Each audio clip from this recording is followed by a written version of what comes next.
So I started this sermon series telling you to take a breath. We came out of the Gideon series, which was a hard-hitting series. I knew it was. And I knew when we finished this series, we were heading into that study on sin. So I told you to take a breath. This was supposed to be one of those sermons to kind of let you go, just kind of decompress just a moment. But I hope you know that this wasn't just a filler sermon series. I hope you got something out of this. As we talked, we've spent the last 6 weeks, and this is now number 7, talking about this theme called doubt. And this morning I want to ask you a very serious question. Make sure there you go. Do you suffer from I-O? Not B-O. Okay, make sure you got that right. Do you suffer from I-O? And you're probably thinking, well, what is I-O? It's real simple. Do you suffer from information overload? It's a running joke in my house. My kids ask me questions, and I don't know why my kids think I know all the answers. Okay, most of the time I do. I know a lot, but I don't know all the answers to everything. But my kids love to ask me questions. Even now, today, they still ask me questions. And my answer used to be, I don't know. You know what my answer today is? Go Google it. Go Google it. You know, you've got a phone, go Google it. We live in an information-driven world. It's everywhere. And I don't care whether you're a techie or not, if you're a non-techie person, you're still not immune. Don't believe me? Just wait a few weeks because we are heading into a political season. Man, your phone is going to ring, and they're going to be pushing brochures everywhere you go. You're going to be able to go nowhere. They're not trying to tell you something about something because they want your vote. Interesting enough, they don't usually tell me what they're going to do. They tell me what's wrong with their opponent and why I shouldn't vote for them, because you get what they're trying to do, right? They're trying to put so much information out there that I begin to doubt what I think I know. They want my vote, and so they're willing to just inundate me with information, and sometimes I get so frustrated at our system that I look at it and say, you know what? I don't know who to vote for, so I think I'll just keep my vote to myself, and I just won't vote. I can't sort through all of the information. Here's the better question. Do you suffer from Jesus information overload? This is what it says in John chapter 21, verse 25. Jesus did many other things as well. If every one of them were written down, I suppose that even the whole world would not have enough room for the books that would be written. I work for an information data warehouse, and they released a new statistic this week trying to show everybody how much data they have. The new statistic is if you took all the information on Wikipedia, by the way, that means something to the teenagers and the kids sitting here. You took all the information on Wikipedia and you added it all together, and then you multiplied it times 150 times, that begins to touch where the data warehouse I work for stores information. That's how much data they have, 150 times bigger than the Internet Encyclopedia. It's a lot of information out there. And when it comes to Jesus, well, there are 66 books in the Bible, and there are multiple translations of every book. And sometimes getting those translations to reconcile is kind of challenging. On top of that, there are commentaries from very smart people who tell me what I'm supposed to believe about those particular books. And so there are those that are out there. There are churches that all claim the name of Christ, and well, they all seem to have different opinions on who Jesus was. Then there are people that reject the name of Christ, and well, they have their thoughts and opinions as well. And then we take all of the data and we wrap it into a tool like the World Wide Web, and we put it out there. And honestly, we can read so much stuff that we can get confused about this entire faith thing. I've been there. Did you know there is actually a social media site out there for ministers where they post sermons? And I went out there and just to do a count, There are 144,000 sermons on sermoncentral.com just on the topic of who Jesus is. 144,000 sermons. I could never write another sermon in my life and just preach through that. And 144,000. How many sermons do we need to know who Jesus is? Of course, in our quest to know more, in our quest to understand, we can very easily become lost in our sea of data. You ever watch kids these days? You ask them a question. Man, they got the quickest draw in the West. Okay, they can ask 10 questions in the time it takes me to get my phone to power on. That's just the way it is. The information is everywhere. And in that sea, we can begin to drown in our doubts. Too much information. But that's okay. Because if you suffer from Jesus information overload, you are welcome here. Because doubters are welcome. Now, if you take nothing else out of this sermon series, I got 2 little truths that I want you to put in your brain. I want you to pack them away. I need you to take it into the next sermon series, and really we need to take it into next year. And the first thing is I need you to know that doubters, they come in all shapes and sizes. There are calculating doubters like Nicodemus, cautious doubters like Thomas, critical doubters like Martha, confident doubters like Peter, and convinced doubters like Paul.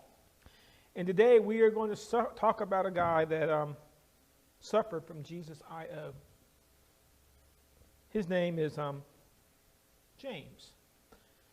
And you're probably wondering, how could he possibly suffer from Jesus I.O.? Well, they didn't have internet. And, well, there were no books at that point written about Jesus. The church was still young, so very basic. And, well, the answer is simple. He literally grew up with Jesus. And James was the critical doubter. But it's the second thing I need you to know about this idea of doubt. Guess what? Even in his criticalness over all the information he had, Jesus said, you're welcome to come in and minister with us. So we're going to start off in Matthew chapter 13, verses 55 through 56. This is one of those sermons. I'm going to warn you now. We're moving a lot of places, and we're going to move kind of in a good little pace here. So you might just have to really struggle, take notes, and go back and read the scriptures, but we're going to go at a good pace here. Isn't this the carpenter's son? Isn't his mother's name Mary? And aren't his brothers James, Joseph, Simon, and Judas? Aren't all of his sisters with us? Where then did this man get all these things? So they are talking about Jesus. And in that little scripture I just read you, you saw the name, right? James. Who is he? He is the half-brother of Jesus. So now I got a question. Everybody, give me your attention. No matter what you're doing right now, look up at me. I got to ask you a question. How many people here are the younger sibling of somebody? All right, here's a question. Be careful, because some of you, your younger siblings are sitting right next to you. How many of you love your older sibling? Oh, wow, okay. Here's the question. How many of you like your older sibling? Boy, you're a better person than me. I love my sisters, but there are quite often many times in our life that we don't like each other. We grew up in the same house, and you would thought sometimes there was a war going on in that house. That's just the way it works. And keep in mind, here is James, and he is going to grow up with Jesus. We sometimes paint Jesus very flat. You know, here he is, it's Mary and Joseph and Jesus, and it's the three of them. Keep in mind, they had lots of kids, and James was the one that came right behind him. Now, he may not have been the first of the kids behind Jesus. Please note, Jesus had sisters too. They just aren't giving names. Sorry, ladies, I didn't write the book, okay? We've talked about why they don't give names. But I also need you to see something that also not mentioned in Jesus' family tree was Joseph. It says he's the carpenter's son, not Joseph's son. And that's because after Luke 2:41, that was the scene in the temple, Joseph just kind of disappeared. Joseph just goes away, and even at the cross, Jesus left Mary to John, not Joseph. And most scholars believe that Joseph died probably sometime during Jesus' teenage years. So you get what that means. Jesus would have been the oldest son, and in Jewish culture, when the father dies, the oldest son becomes the leader of the house. Everything goes to him. Rich talked about the inheritance thing. So that meant, think about this just for a minute, that our friend James grew up listening to Jesus. Now, I don't mean he grew up listening to Jesus preach. He grew up listening to Jesus tell him to make his bed. He grew up listening to Jesus tell him to brush his teeth. He grew up listening to Jesus tell him to eat his vegetables. He grew up listening to Jesus give him a curfew. He grew up listening to Jesus do everything. He just had to listen to Jesus over and over and over and over again. How many of you actually like your older siblings? How many of you have ever had the moment when mom and dad are going to go out and they leave older sibling in charge of the house?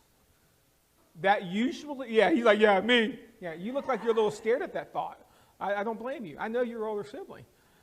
You understand what happens here, right? Having a sibling is one thing. Having a sibling be in charge of you, I don't think so. So James grew up in this environment. Yuck. I love Jesus, but that's a little too much Jesus, don't you think?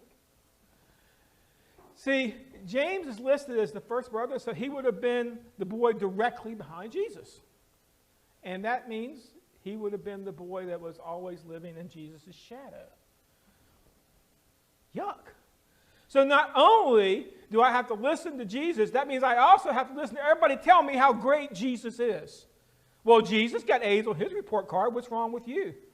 Well, Jesus cleaned his plate. What's wrong with you? Well, Jesus did that, and Jesus did this, and Jesus did... James is coming, I am sick and tired of this guy named Jesus. Of course, it also meant that when Jesus went into ministry, James would have been the one that would have been the son left at home having to deal with all the family responsibilities. Now, how do you think that was set with James? First, I spend my entire life, this guy bossing me and telling me how to live my life. And now he goes out, he's going to be a minister. He's going from place to place to place. And I'm stuck at home. He's suffering from what I call George Bailey syndrome. He's trapped. The kid's like, who's George Bailey? Ask your parents about the movie It's a Wonderful Life. Okay, you can ask your grandparents about the movie It's a Wonderful Life. But he's stuck. He's there. He's going nowhere. And so he's dealing with this guy named Jesus. You think he's got enough information about Jesus? He knows him. He could have wrote a book on him.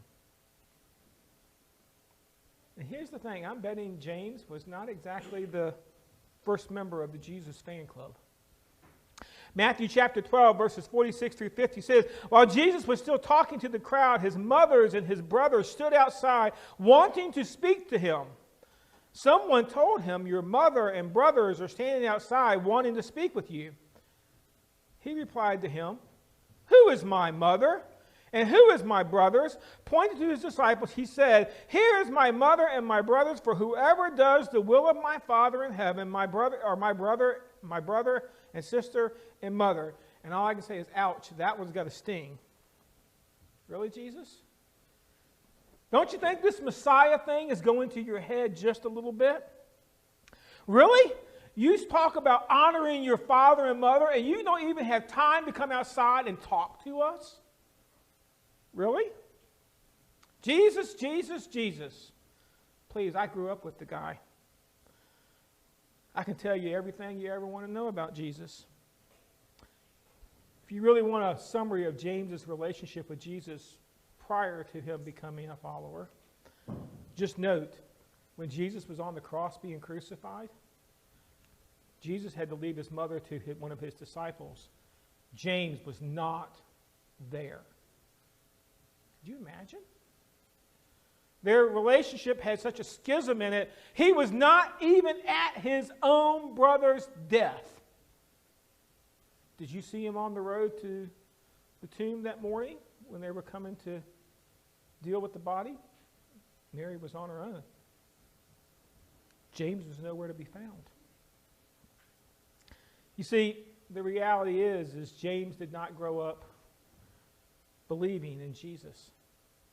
John chapter 7 verse 5 says, for even his own brothers, so really none of them did not believe in him. And I can understand that. You get it, right? Every time they talked about believing in Jesus, they're like, please, I know all about him. I shared a room with the guy. I can tell you whether he has stinky feet in the morning. I can tell you what his breath smells like in the morning. I can tell you everything you ever want to know about Jesus. Messiah? God? Please, he puts his pants on one leg at a time just like I do. What makes him so great?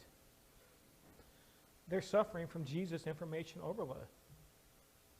They're having a hard time distinguishing who Jesus is because they just think they know him way too well.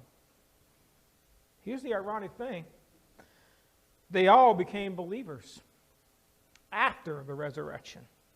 They all joined together constantly in prayer along with the women and Mary, the mother of Jesus, and with his brothers. Plural. So that means all of those guys that grew up with Jesus and were suffering from information overload eventually came to have a relationship with Christ.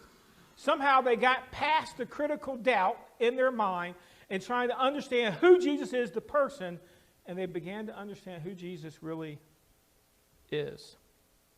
And James, well, he goes on to be a leader in the church, according to Galatians chapter 2, verse 9. James, Cephas, and John, esteemed as pillars, gave me and Barnabas the right hand of fellowship when they recognized the grace given to me. They agreed that we should go to the Gentiles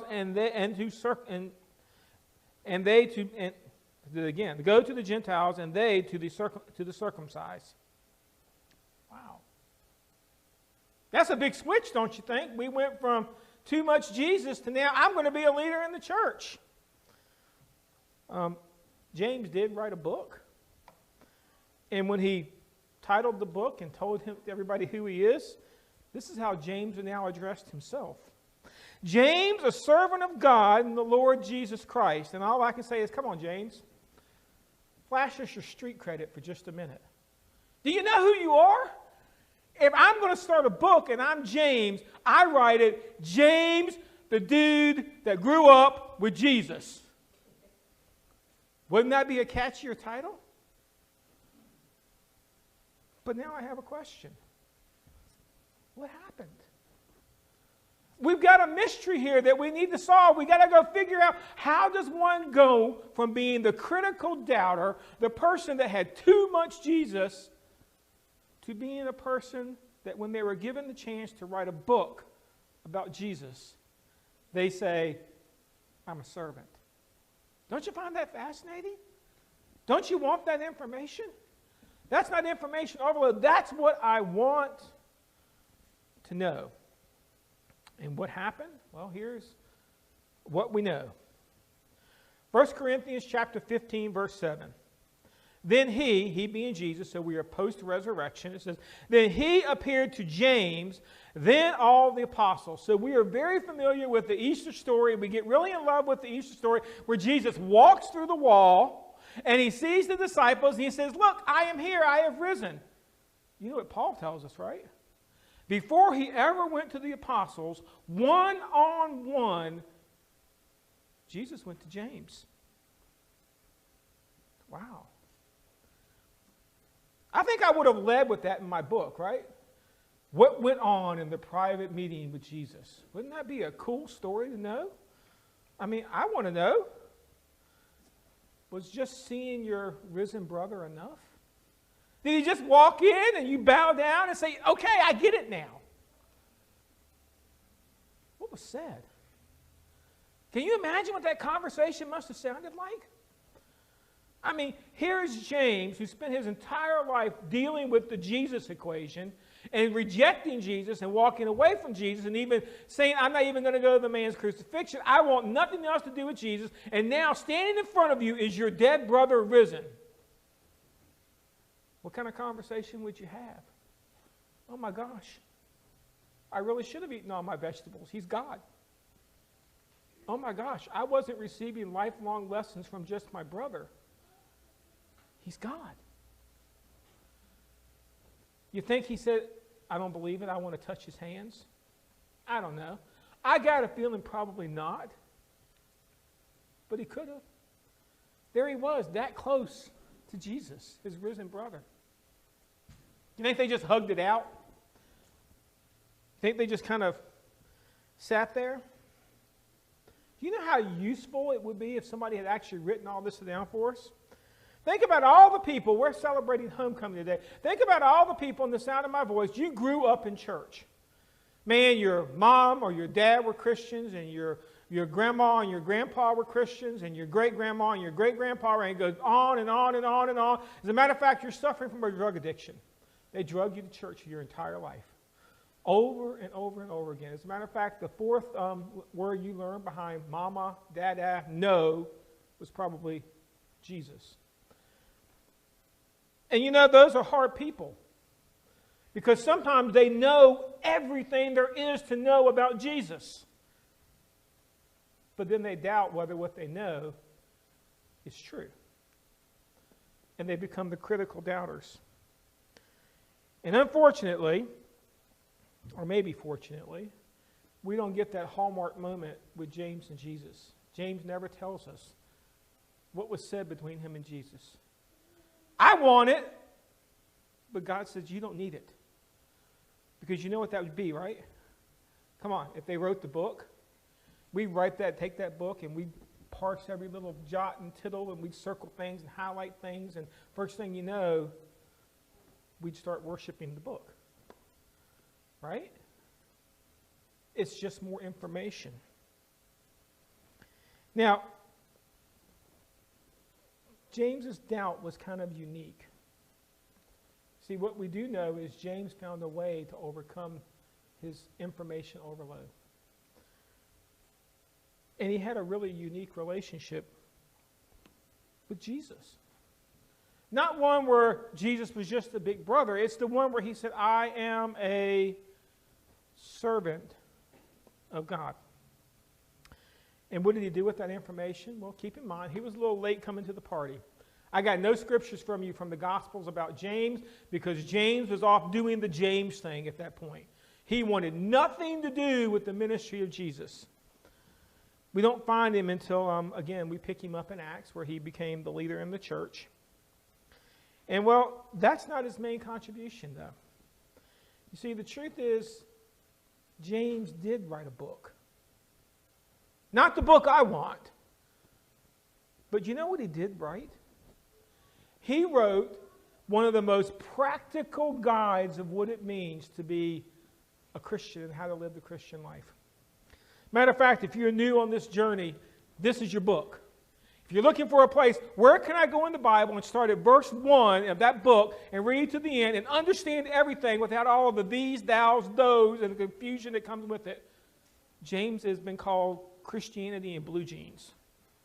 It's just flat out practical, common sense. What does it mean to be a follower? Not a lot of information given in it. You know why? Because James had enough of information. James wanted you to understand what it means to be a servant. And here's the ironic thing. Coming right out the chute, he gives his introduction, and when he finishes giving his introduction, you know the first thing James wants to deal with in his book? Doubt. That's what he wants to talk about. Matter of fact, these are the words of James, the half-brother of Jesus. In his know-all-tell-all book, this is what James says about doubt. If any of you lacks wisdom, you should ask God, who gives you generously to all without finding fault, and it will be given to you. But when you ask, you must believe and not doubt, because the one who doubts is like a wave of the sea, blown and tossed by the wind. That person should not expect to receive anything from the Lord. Such a person is double-minded and unstable in all they do. And maybe I read that and think, hey, James, you're being a little critical. And that's a little judgmental, don't you think? You get it, right? James is not writing about our doubt. He's writing about his doubt. If you find yourself lost in the sea of doubt, this is what you need to do. he starts off by saying you lack wisdom. Interesting enough, he does not say you lack information. He does not say go pick up a book and read more. He doesn't say go study more. He says you have to become wise. Now, how do I become wise? Well, James tells us. Right there in the verses I just read you, he says, I don't want you to know more. I want you to take what you know and put it into practice. All right, our kids are with us, and you know what? I know a lot of you play sports. How many of you that play sports like practice? Yeah, don't you even raise your hand. I know better. You don't like practice. Why? Because you do the same thing over and over and over. How many times have they got to hit a ground ball to me? I pick it up and throw it to first base. I've done this. I know how to do this. How many times does it take? But you understand why they're telling you to put it in practice, because I could sit out there the entire day and explain to you how to field a ball, how to pick it up, how to put it in your hand, how to throw it. I could go there, I tell them how, but what's the best way to learn how to catch a ball? Go catch a ball. Right? Unless you're playing with my dad. Another story, another time. So what's the best way to become a Christian and to become a faithful follower? Go read some books. Books are good. I'm not saying no information. But you do understand the best way is find a way to take what you do know and put it into action. What do they say? Practice makes perfect. Then he wants us to understand that this entire thing goes without finding fault. So there's a mercy rule in Christian faith that you need to understand when it comes to your doubt. God is not interested in judging you for your past. Really? Not God's interest. When God put all this together, he didn't say, I'm going to keep track of everything that you do, and then when you get in front of me someday, we're going to hold you accountable for all of your past. Now, there is a day of accountability, but this is not God's intent. You know what God did? He said, what I really want to do, he just wants to be a part of your present and your future. See, at the moment you become a follower of Christ, your past, it's like somebody took a giant pair of scissors and went snip, and your past just floated on away, and now you're free to move forward. Unfortunately, a lot of us, Jesus goes snip, and we reach up there and grab the rope and like, all right, I'm coming. And we tow our whole life with us, and then we're like, I'm exhausted. James is telling us, take advantage of the mercy rule. Take your life and cut it free. He described God as a generous, willing God, willing to be with you, and he does not ever leave. That's important we remember that. In our doubt, God doesn't abandon you. But he does clearly say there is a need to believe versus living in the sea of doubt. You think James didn't know what that sea of doubt felt like? Come on, he spent his entire years there. He spent his kid years there. He spent his teenage years there. He spent his 20s there. He spent his entire life there living in that sea of doubt. And he tells us that you can't live there. You think he knew anything about being tossed about by winds? Oh my gosh. Every time somebody said the name Jesus, he's like, Jesus, Jesus, Jesus, Jesus, Jesus. I wonder how many times he started telling his own stories, trying to convince Jesus wasn't all he was cracked up to be. Everything that came along, he probably pursued anything but Jesus. Do you think he regretted not accepting his brother before the crucifixion? I don't know. But I got a sneaky suspicion just reading through there in James that he looks back at it and says, you know what? I wasted so much of my life just being tossed, just floating around, when all I really need to do is simply believe. It's that simple. That which you know, you accept and you believe, and that which you doubt, we'll work on it as we go. That's how Jesus works. If you think you have to know everything to be a follower of Christ, then here's what I'm going to tell you. You're talking to a guy that sometimes doesn't think he knows anything. Because that which I thought I believed when I was in my teens and my 20s, some of those things that I would have fought you about in my teens and I figured it out. They're irrelevant. What's relevant is just, who do I think Jesus is? And am I willing to follow? See, See, James tells us if we just try to swim in the sea of information and just know more about Jesus, it says it's going to make us double-minded and unstable. When I know too much, when I've got too much in my head, I spend all of my time trying to sort out what I know, trying to decide what's right and wrong. That day when you go in November and you're standing there in front of your ballot, if you haven't made up your mind by the time you get to the election thing, and you're standing there in front of that place and you're going to cast your vote, and you're like, so let's see now, what did this candidate say, and what did that candidate say, and what promise did that candidate make, and what? Too much. You can't do that with faith. You've got to decide who Jesus is and then just simply accept what he gives you. And folks, that's some wise words from one of Jesus' biggest doubters. The man that should have had the easiest time in the universe believing in Jesus. No doubt whatsoever. He saw Jesus from the moment James was born, all the way through his life. Every single day he had interaction with Jesus. And he still came away with doubt. But Jesus still took the time after the resurrection to come and get face to face with him and say, simply believe. I know it was hard. Too much information. I just need you to know I am the way, the truth, and the life. And no one comes to the Father except through Jesus. It's a one-way street. That's the information you need. And that's what I ask you today to decide. Who is Jesus for you?